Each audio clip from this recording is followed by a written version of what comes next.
There are 12 species of skunks in the world, varying greatly in size, but more or less similar in color, which is always black and white. What they have in common is their main feature, which has brought them worldwide fame, the ability to produce an unspeakably creepy smell, which turns all other animals and people inside out. Skunks are very clean. They always keep their houses clean and thoroughly clean their fur from dirt. They don't smell of their own accord. The stinky liquid they produce is self-protective. It is very difficult to get rid of its smell, and a person attacked by skunks will have to shower more than once or twice with a lot of gels and soaps. And even then it is often impossible to get rid of the smell for 5 to 7 days. The smallest skunks weigh only about 1 kilogram as an adult, and the largest about 4 to 5 kilograms, that is, they are comparable in size with domestic cats. All of them are omnivores, and, like badgers and honey eaters, eat everything they can get their hands on: insects, rodents, berries, edible roots. Some of their species can also climb trees very well, and use them to destroy birds' nests.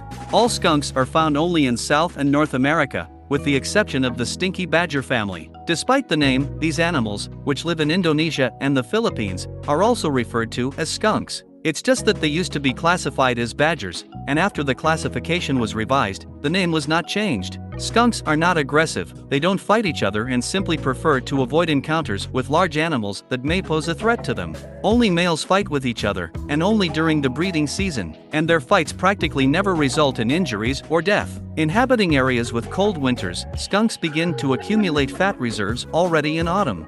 Unlike badgers, they do not hibernate. After the onset of cold weather, they simply stay in their burrows and don't go out for months at all, reducing their activity to a minimum. Infant mortality is very high among these animals. They usually kill half to 3/4 of all their young, partly due to attacks by other predators, partly due to various diseases. In the wild, skunks rarely live longer than 3 to 4 years, although in captivity with good care can live up to 10 years. The main chemical constituent in the odorous secretion secreted by the glands of skunks is ethyl mercaptan. This is generally the most strongly smelling chemical compound known to scientists. A human would only need a concentration of 0.00000000002 gram dissolved in the air in front of his nose to smell it. Skunks are often preyed upon by birds of prey like falcons and eagles. Terrestrial raptors, avoiding their chemical weapons, rarely attack them, but the feathered ones take advantage of the fact that they can attack quickly and suddenly, descending on the unsuspecting animal from the sky.